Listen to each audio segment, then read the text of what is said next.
time to talk about the Fire Emblem series. This series is one of my favorite franchises of all Nintendo's history of games.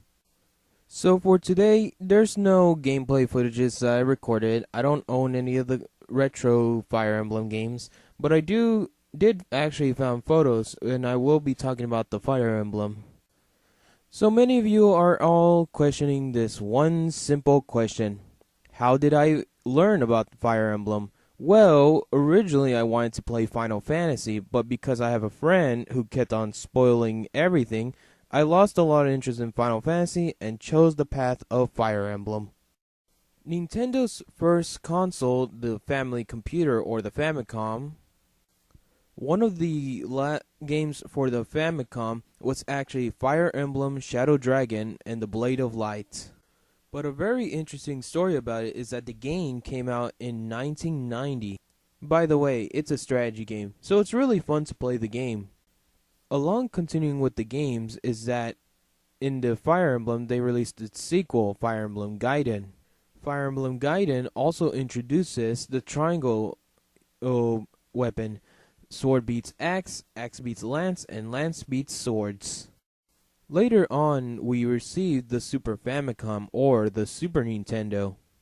And we finally retrieve another Fire Emblem game, Fire Emblem Mystery of the Emblem. But surprising enough that the game also received its own anime. I also want to let you all know that usually whenever there's a video game, it's always a cartoon, but Fire Emblem was an anime. And yes, I know that there's the Pokemon anime, but Fire Emblem is the most surprising of all. But on the anime, they called Marth Mars. This is also the first time we actually get to see Marth's childhood. I hope someday in the future, Nintendo teams up with a company to make an entire Fire Emblem anime. Just like how they did this one based on Mystery of the Emblem. After Mystery of the Emblem came Genealogy of the Holy War. And then finally, Thracia 776, the last Fire Emblem game for the Super Famicom. It wasn't until I found out that they were developing Fire Emblem 64. When I heard all of this, I was like, what? Holy crap, they're making a Fire Emblem game for the Nintendo 64? But sadly, we never saw Fire Emblem 64. The next Fire Emblem game would not be an actual Fire Emblem game, but a spiritual successor to Fire Emblem for the PlayStation. It was called Emblem Saga. The creator, Shozo Kaga, had left Intelligent Systems to create his own company, Tirnanog. Emblem Saga would be now renamed to Tearring Saga.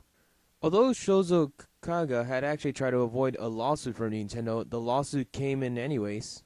But getting back on Fire Emblem, when Nintendo had announced their successor to the Nintendo 64 called the GameCube, and then released the game Super Smash Bros. Melee, but from what I've heard that Marth and Roy were originally meant to be exclusive characters in Japan. If I had seen this, I would have been really angry with Nintendo. Imagine what it would have been like if you never received Marth and Roy on the US Melee.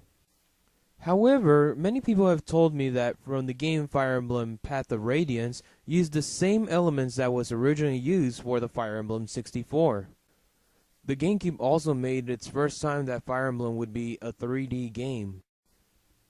Many people already know that I play as mostly Marth and Lucina in Smash, but however, my first Fire Emblem game was actually Fire Emblem The Sacred Stones. Because I got it as a 3DS game for free when I paid $250. After I got Fire Emblem The Sacred Stones on my 3DS, by the time I graduated, I got Fire Emblem Awakening, and in my birthday last year, I got Fire Emblem Fates Conquest, and on Christmas, I got Birthright. And I can't wait for Fire Emblem Shadows of Valentia Echoes. But before that, I had to first time play Fire Emblem Heroes. Oh man, I can't wait to create my own team and get ready to prepare to battle. And finally, Fire Emblem Warriors, coming out for the Nintendo Switch and 3DS. I hope you guys enjoy my review because I will be telling you what day is the Fire Emblem Awakening gameplay. the day that Fire Emblem Awakening gameplays on my channel is going to come out is on February 10th. We'll go with the 10th because I want to try to have a head start. Alright, we'll catch you guys later.